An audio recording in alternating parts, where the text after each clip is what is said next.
인생의 문제를 극복하기 위해 해야 할 일이라는 제목으로 잠시 말씀에 은혜 나누고자 합니다. 지난 한 주간 추석 명절 긴 연휴를 잘 보내셨는지요? 가끔씩 이렇게 쉬는 것도 참 좋은 것 같습니다. 저도 부모님 댁에 가서 쉼을 얻고 왔습니다. 추석 연휴에 참 다 기쁘고 행복한 시간이었는데 한 가지 제가 좀 충격적인 말을 들었어요. 아직도 그 충격적인 말에서 헤어나지 못하고 있습니다. 무슨 말이냐면 제가 저희 아들하고 목욕탕을 갔는데 목욕을 하고 나오는 길에 카운터에 이제 할아버지가 앉아 계셨습니다. 근데 그 할아버지께서 저와 저희 아들을 보시고 하시는 말씀이 할아버지요, 아들이요.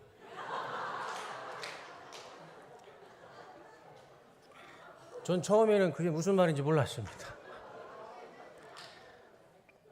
그 할아버지는 제가 이제 제 아들하고 아버지 관계가 아니고 할아버지와 손자의 관계로 생각하셨던 것 같아요.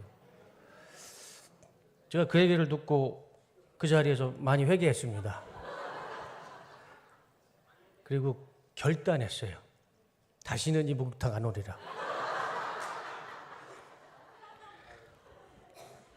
세상에 목욕탕에 다 없어지고 거기 하나만 있을지라도 저는 거기 안 가겠습니다. 제가요 너무 큰 상처를 받았습니다. 살을 좀 빼고 머리 염색 좀 해야겠습니다. 지난주 본문 내용에 이어서 말씀을 드리겠습니다. 바울이 아시아 지금의 터키에서 복음을 전하려고 했는데 성령께서 막으셨어요. 너 터키에서 복음 전하지 말고 선교하지 마라. 그래서 이 바울이 어디로 갔냐면 이 터키의 북동쪽에 있는 비두니아라는 도시에 가서 복음을 전하려고 합니다. 그런데 거기는 아예 하나님께서 허락하지 않으셨어요. 참 이상하죠? 이방인에게 복음을 전하는 것, 전도하는 것, 이게 얼마나 귀한 일입니까? 생명을 살리는 일인데 사람이 막은 것도 아니고 어떤 물리적으로 막은 게 아니고 성령께서 막으셨어요. 예수님께서 허락을 자체를 안 하셨어요. 그래서 이 바울이 어디로 가냐면 이 터키 맨 북쪽에 있는 드로아, 지금으로 얘기하면 트로이라는 지역에 머물게 됩니다. 이 트로이라는 지역에 머물고 있을 때 하나님께서 환상을 통해서 하나님의 뜻을 말씀해 주세요. 너는 터키에서 복음을 전하지 말고 마게도냐로 건너가서 복음을 전해라. 그래서 이 바울은 터키를 떠나 마게도냐로 건너갑니다. 이 마게도냐에서 바울과 실라는 복음을 전하고 거기에서 교회를 세우고 침례를 주는 그런 사역을 하게 됩니다. 이 마게도냐가 지형적으로 어디 위치냐면 터키 바로 위에 있는 나라입니다. 그러니까 그 마게도냐를 시작으로 유럽이 시작되는 것이죠. 하나님은 터키보다 아시아보다 유럽에 먼저 복음을 전하고 싶으셨던 것 같습니다. 그리고 마게도냐에 복음을 전하고 교회를 세운 후에 다시 바울이 터키에 와서 초대 7교회를 세우게 됩니다. 그 하나님의 뜻은 마게도냐가 먼저 했던 겁니다. 하나님께서 성도의 인생을 막으실 때에는 반드시 이유가 있습니다. 그것이 우리 이성적으로 우리의 상식적으로 맞는다 할지라도 하나님께서 막으시는 데에는 반드시 이유가 있어요. 그것이 지난주의 설교 말씀이었죠. 두 가지를 생각해 볼 수 있습니다. 첫 번째, 거기가 하나님의 뜻이 아니기 때문에 하나님이 막으신다는 것이죠.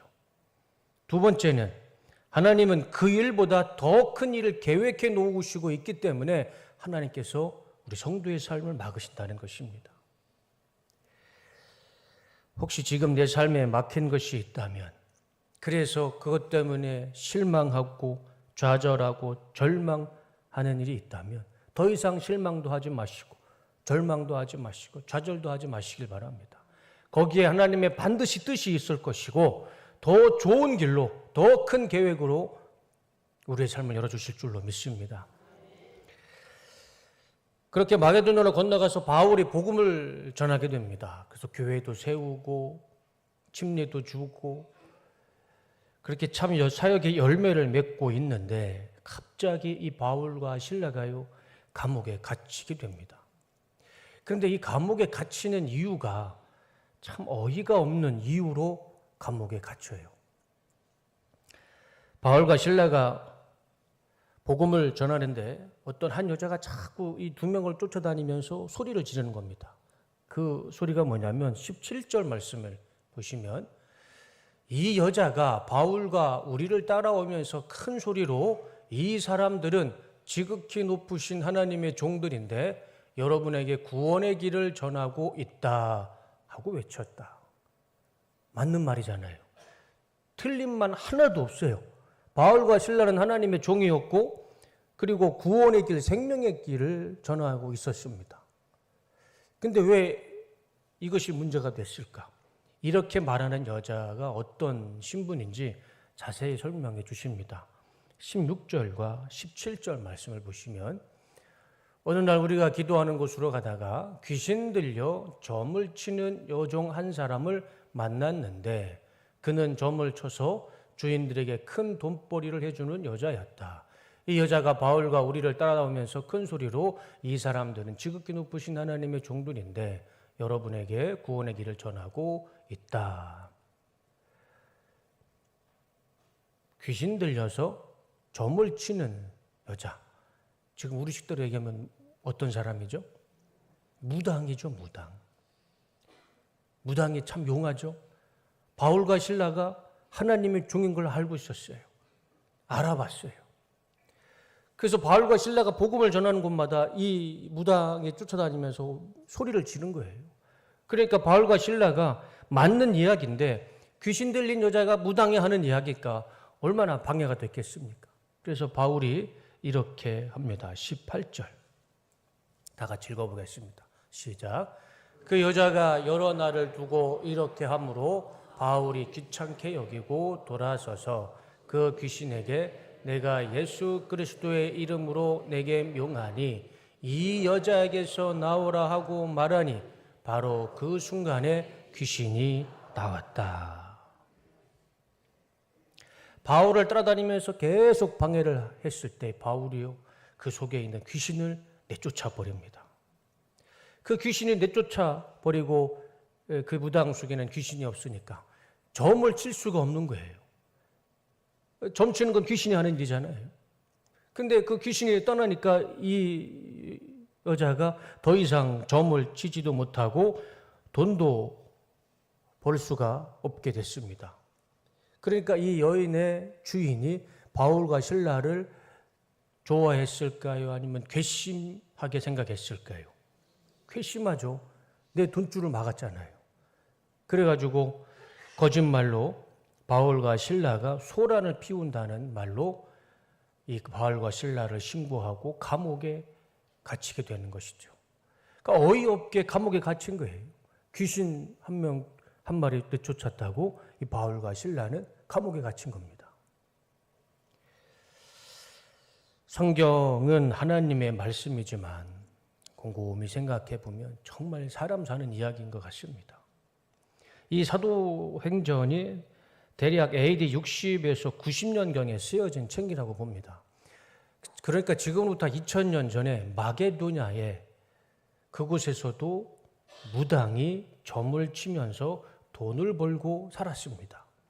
그런데 2000년이 지난 지금 마게도냐에서 한참 떨어진 이 동방의 작은 나라, 이 대한민국에서도요, 2025년 지금도 귀신이 들려서 무당이 점을 치고 돈을 버는 사람들이 있다는 것이죠. 시간만 지났을 뿐이에요. 사람 사는 모습은 그대로 이어져 오고 있습니다. 하나도 달라지지 않았어요. 머리 스타일과 옷 스타일만 달라졌을 뿐이지 2000년 전에도 무당이 점을 치며 돈을 벌고 살았고 지금도 무당이 점을 치며 돈을 벌고 살고 있습니다. 하나도 달라지지 않았어요.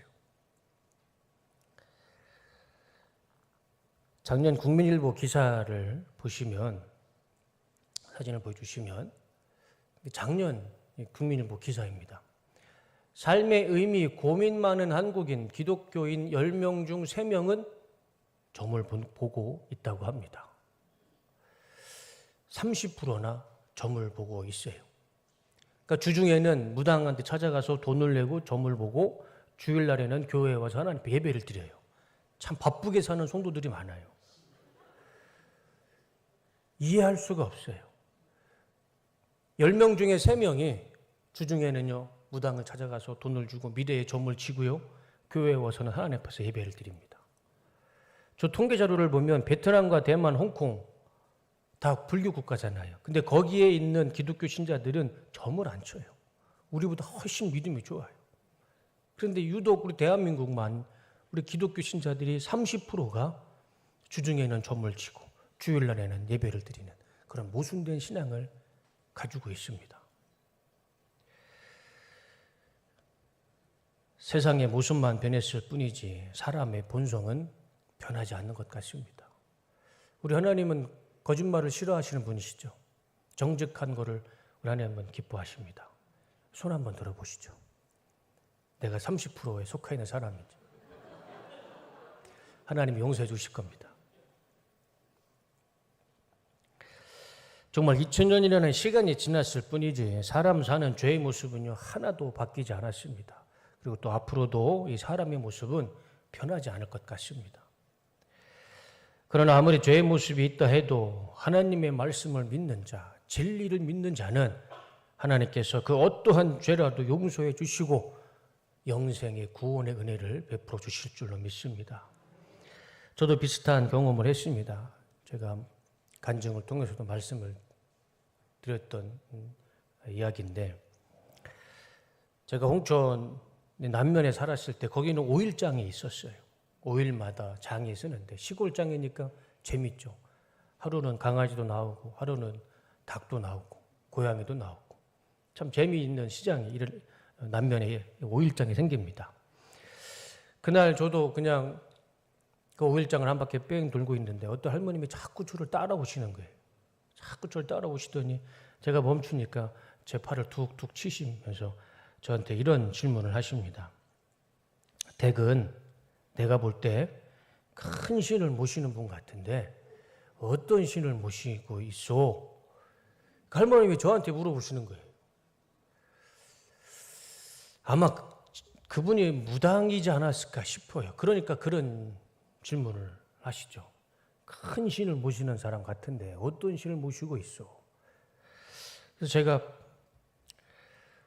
장난삼아 옥황상제나 관우장군이나 옥동자를 모십니다 라고 이야기를 하려다가 하나님한테 벌 받을 것 같아서 저는 가장 큰 신 하나님을 믿는 목사입니다 라고 말씀을 드렸더니 할머님이 무안하셨는지 그냥 웃으시면서 가시더라고요. 하나님이 가장 큰 신이라는 것을요 참 이상하죠. 무당이 더 먼저 알아봅니다. 2000년 전에 마게도냐에서 무당을 했던 사람도요 바울과 실라를 보았을 때 하나님을 알게 됐고 저 역시 바울과 실라와는 비교할 수도 없는 사람이지만 무당이 저를 보면 하나님을 깨닫게 됩니다. 무당도 알아보는 이 크신 신 하나님, 우리는 그 크신 하나님을 믿는 하나님의 자녀이고 하나님의 성도들입니다. 세상에서 주눅들지 마시고 가장 큰 신을 믿는 하나님, 그 하나님의 자녀인 우리 성도님들 당당하게 세상에서 믿음으로 승리하는 삶을 살아가시기를 주님의 이름으로 축복합니다. 바울과 실라가 감옥에 갇혔는데요. 그냥 조용히 얌전하게 갇힌 것도 아닙니다. 20절과 24절 말씀을 보시면 22절에 바울과 실라가 옷이 다 찢겨지고 매를 맞습니다. 매를 맞고 그 다음에 23절에 감옥에 가두고 24절에 손과 발에 찾고 쇠사슬을 묶어놔요. 감옥에 갇히는 것도 억울한데 감옥에 갇히기 전에 흠칫 매를 맞고 손과 발에는 쇠사슬을 묶여서 감옥에 그 아픈 몸으로 시린 몸으로 감옥에 가둔 것입니다. 저 같았으면 감옥에 앉아서 막 통곡하며 하나님께 막 따졌을 것 같아요. 하나님, 제가 언제 마게도냐에 오고 싶다고 했습니까? 왜 터키에 있는 나를 여기까지 끌고 오게 하셔서 매를 맞고 감옥에 가둬주십니까? 왜 내 손발에 쇠사슬을 묶어주십니까? 원망할 만도 하잖아요. 바울이 신라가 원하는 일이 아니었습니다. 원하지도 않는 마게도냐에 와서 몽둥이로 맞고 감옥에 갇혀서 쇠사슬로 묶여있는 상황이 된 것이죠. 그런데 바울은 그렇게 하지 않았어요. 하나님을 원망하지 않았습니다. 25절 말씀을 볼까요? 한밤쯤 되어서 바울과 실라가 기도하면서 하나님을 찬양하는 노래를 부르고 있는데 죄수들이 듣고 있었다. 바울은요, 하나님을 원망하지 않았어요. 그렇다고 사람도 원망하지 않았습니다. 한밤중까지, 밤 늦은 시간까지 억울하게 매질을 당하고 그 아프고 쓰린 몸 가지고 하나님께 기도하고 하나님을 찬양하고 있었어요. 오히려 하나님께 기도하고 찬양하는 성도의 본분을 지키고 있었던 것입니다. 그렇게 기도하고 찬양하고 성도의 본분을 지키고 있었을 때 바울과 실라 앞에 어떤 기적이 일어났을까요? 25절과 26절 다시 한번 말씀을 보여주시죠. 그때 갑자기 큰 지진이 일어나서 감옥의 터전이 흔들렸다. 그리고 곧 문이 모두 열리고 모든 죄수의 수갑이며 착고가 풀렸다. 손과 발에 있던 쇠사슬이 풀어지고 닫혀있던 감옥문이 열리게 됩니다. 사람이 가둬놓은 쇠사슬이 풀어졌고 사람이 가둬놓은 감옥문이 열렸던 것입니다. 여러분, 이 말씀 우리가 잘 기억했으면 좋겠어요. 세상에 사람이 아무리 우리를 가둔다 할지라도 기도하는 자, 찬양하는 자는 세상과 사람이 묶을 수도 없고 가둘 수도 없습니다. 기도하는 자, 찬양하는 자는 하나님께서 풀어주시고 하나님께서 열어주실 줄로 믿습니다. 감히 성도의 발과 손을 누가 어떻게 막을 수 있겠습니까? 하나님을 믿는 자는 가장 큰 신을 믿는 그 성도의 삶을 누가 묶을 수 있고 누가 막을 수 있겠습니까? 하나님께 기도하고 하나님께 찬양하는 자, 그 삶 가운데 모든 묶여있는 것들이 풀어지고 갇혀있고 막혀있는 것들이 하나님의 은혜로 다 열릴 줄로 믿습니다. 누구에게요? 가장 큰 신이신 하나님께 기도하고 찬양하는 자, 그 자 가운데 하나님의 놀라운 은혜와 기적이 나타날 줄로 믿습니다. 이런 삶을 우리 성도님들도 살아가시기를 주님의 이름으로 축복합니다. 이것이 오늘 본문의 말씀인데 두 가지 은혜를 생각하고 설교를 마치고자 합니다. 첫 번째는 모든 것은 하나님의 뜻하심에 있습니다. 문을 여시면 닫을 자가 없고 문을 닫으시면 열 자가 없는 그 능력의 하나님, 알파와 오메가 되시는 처음과 끝이 되시는 하나님께서 하나님의 뜻하심에 따라 우리의 인생을 막기도 하시고 열기도 하시면서 지금까지 오늘 이 자리까지 하나님께서 우리를 인도해 주신 줄로 믿습니다. 우리는 하나님의 뜻하심 속에 지금 이 자리에 있는 줄로 믿습니다. 구약시대를 살았던 이스라엘 사람들도요, 우리와 똑같은 고백을 합니다. 사무엘상 7장 11절과 12절. 사무엘이 돌을 취하여 미스바와 센 사이에 세워 이르되, 다 같이 읽어보겠습니다. 시작. 여호와께서 여기까지 우리를 도우셨다 하고 그 이름을 에베네셀이라 하니라. 이스라엘 사람들이요, 지금부터 3천 전에 살았던 저 이스라엘 땅에 살았던 사람들도요, 우리와 똑같은 고백을 합니다. 하나님께서 여기까지 우리를 인도하셨다. 에베네셀 하셨다.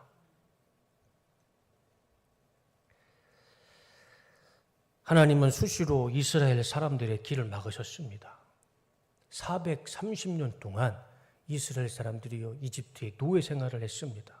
430년 동안. 그리고 구약 성경을 읽어보면 수많은 나라, 이방 나라가 이스라엘을 쳐들어와서 이스라엘을 점령하고 이스라엘을 다스리게 됩니다. 여러 모양으로 하나님은 이스라엘을 오랜 시간 그들의 삶을 막으셨어요. 그리고 반대로 하나님은 그들의 막힌 삶을 활짝 열어주시기도 하셨습니다. 430년 동안 이집트에서 노예 생활을 하고 있을 때 그들은 사면 초가로 사면이 다 막힌 삶이었습니다. 그럴 때 하나님이 누구를 보내시나요? 모세를 보내셔서 그들의 막힌 삶을 활짝 열어주셨습니다. 그것이 출애굽기의 내용 아니겠습니까? 출애굽기를 해서 이제 가나안 땅으로 가야 되는데 또 하나의 막힌 담이 있었습니다. 무엇인가요? 홍해 바다가 막혀 있었습니다. 하나님을 믿는 성도 앞에 그것이 무슨 문제가 되겠습니까? 하나님께서 그 홍해 바다를 가르시고 그들의 삶을 활짝 열어주셨습니다. 가나안 땅에 들어가야 되는데 그들의 앞에 또 하나의 문제가 생겼습니다. 무엇이 있었습니까? 요단강에 막혀 있었습니다. 그랬을 때 그들이 법궤를 들고 요단강에 들어갔을 때 하나님은 요단강을 또 가르시고 그들의 막힌 현실을 활짝 열어주셨습니다. 15명의 사사들을 보내주셨고 선지자, 예언자들을 보내셔서 막혀있는 이스라엘 현실을 다 활짝 열어주셨습니다. 그 정점에 누가 있습니까? 예수님이 계시죠. 하나님은 예수님을 이 땅에 보내셔서 영원토록 죽어야 할 죄의 담을 다 무너뜨려 주시고 우리에게 영생의 구원의 문을 활짝 열어주셨습니다. 우리에겐 더 이상 막힌 담이 없습니다. 막으시는 분도 하나님이시고 그것을 열어주시는 분도 하나님이십니다. 이스라엘의 역사를 보아도 우리의 지난 삶을 보아도 모든 것이 하나님의 뜻하심 속에 있고 하나님의 이끄심 속에 있음을 우리는 고백할 수밖에 없습니다. 명나라 때 오승은이라는 사람이 소설을 하나 씁니다. 그 제목이 서육이죠. 서육의 내용은 다 아실 겁니다. 이 손오공이라는 이 원숭이 한 마리가 하도 세상을 어지럽히는 겁니다. 그래서 부처가 손오공을 불러서 한 가지 제안을 합니다. 네가 내 손바닥을 벗어나면 내가 네 능력을 인정해 주겠다. 그 얘기가 끝나자마자 이 손오공이 자신이 타고 다니는 구름, 군두운을 타고 세상 끝으로 갑니다. 그래서 세상 끝에 있는 벽에다가 자기가 글을 써요. 그리고 다시 부처에게 돌아옵니다. 얘기하죠. 내가 세상 끝에 가서 글씨를 쓰고 왔습니다. 자기 딴에는 이제 부처 손을 벗어난 줄 알았는데 부처가 손오공한테 얘기하죠. 뒤를 돌아봐라.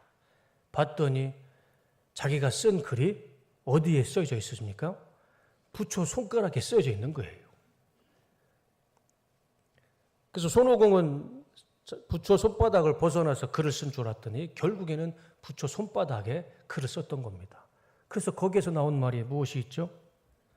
네, 띄어봐야 부처 손바닥이다.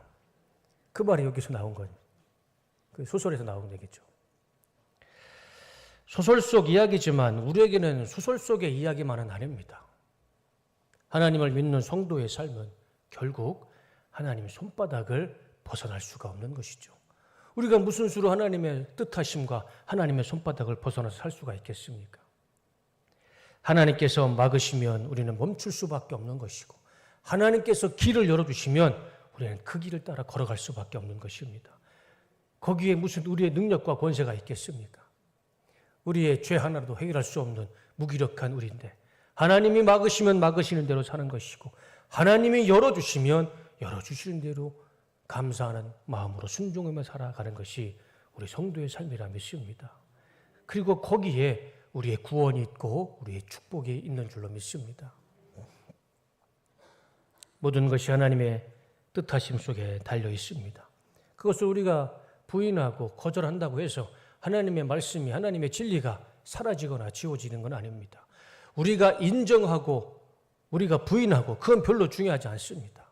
진리는 우리는 하나님의 뜻하심 속에 있고 하나님 손바닥 속에서 살아갈 수밖에 없다는 것이죠. 우리의 미래도 마찬가지죠. 하나님의 뜻하심과 하나님 손에 달려 있습니다. 우리가 이것을 인정하고 믿으며 살아갈 때 하나님의 뜻이 내 뜻이 되고 그 하나님의 뜻에 순종하며 살아갈 때 우리 안에 막혀 있는 것, 우리 안에 묶여 있는 모든 것들이 풀어지고 열려지는 은혜와 축복이 나타날 줄로 믿습니다. 두 번째는 기도와 찬양은 인생에 막힌 담을 허물어 주십니다.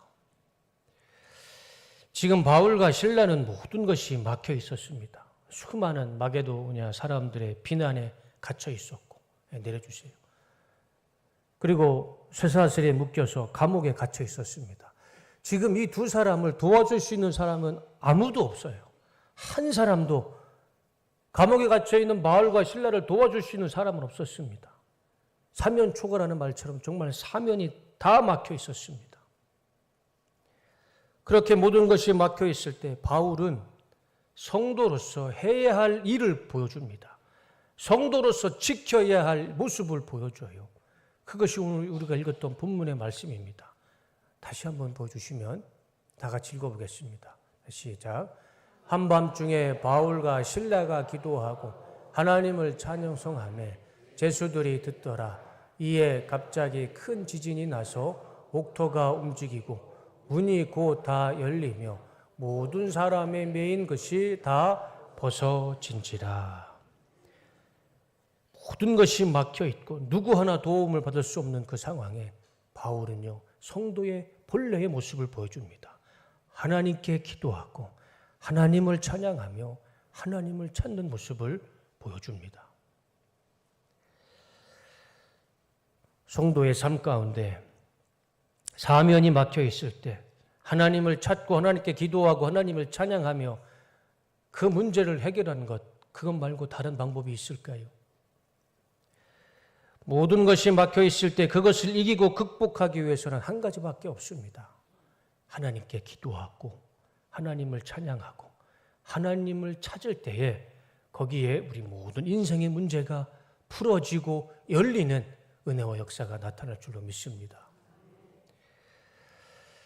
내 지식과 지혜를 의지하고 경험을 의지해서는 안 됩니다. 누군가 나를 도와주겠지, 세상이 나를 도와주겠거니라는 그런 기대도 하지 않았으면 좋겠습니다. 하나님께 기도하고 하나님을 찬양하고 하나님을 찾을 때에 나를 도와줄 수 있는 사람을 하나님께서 보내주실 것입니다. 먼저 하나님을 찾을 때, 먼저 하나님께 기도하고 찬양할 때에 하나님은 나를 도와줄 수 있는 사람을 보내주실 줄로 믿습니다. 없는 것을 있게 하시고 있는 것도 없게 하시는 능력의 하나님, 그 하나님을 찾고 기도하고 찬양할 때에 우리 손과 발에 묶여져 있는 인생의 모든 쇠사슬이 풀어지고 막막하게 보이는 내 삶에 있는 모든 문제들이 다 열릴 줄로 믿습니다. 이런 복된 삶을 살아가시는 우리 성도님들이 되시기를 주님의 이름으로 축원합니다. 설교를 마치겠습니다. 우리 성도님들 가운데 질병이라는 쇠사슬에 묶여있고 감옥에 갇혀있는 분이 계시다면, 또 물질이라는 쇠사슬과 감옥에 갇혀있는 분이 계시다면, 가정 문제, 결혼 문제, 취업 문제, 자녀 문제, 직장과 회사 문제, 여러 모양의 수많은 인생의 문제의 쇠사슬과 감옥에 갇혀있는 분이 계시다면 이 시간 그 모든 쇠사슬을 다 끊어버리시고 막혀있는 모든 담장들을 다 허물고 돌아가시는 은혜가 있으시기를 주님의 이름으로 축원합니다. 하나님을 믿는 자, 가장 큰 신을 믿는 자, 그 하나님께 기도하고 찬양하고 이렇게 하나님을 찾으며 예배 드리는 우리에게 모든 쇠사슬은 끊어지고 막혀있는 모든 인생의 문제들은 다 열릴 줄로 믿습니다. 홍해 바다가 갈라지고 열어지듯 우리의 힘으로는 갈릴 수 없고 열릴 수 없는 문제를 할지라도 하나님께서 다 열어주실 줄로 믿습니다. 우리 삶 속에서 기도와 찬양이 끊이지 않길 원합니다. 특별히 우리 뚝섬교회 기도와 찬양이 끊이지 않는 교회가 되길 원합니다. 우리가 하나님을 기도하고 찬양하고 하나님을 찾을 때에 우리 뚝섬교회에서 기도하는 모든 성도님들이, 하나님을 찬양하는 모든 성도님의 삶 가운데 묶여져 있는 쇠사슬이 다 끊어지고 막혀있는 모든 담들이 허물어지는 이런 놀라운 기적이 있으시기를 주님의 이름으로 축원하고 축복합니다. 기도하겠습니다.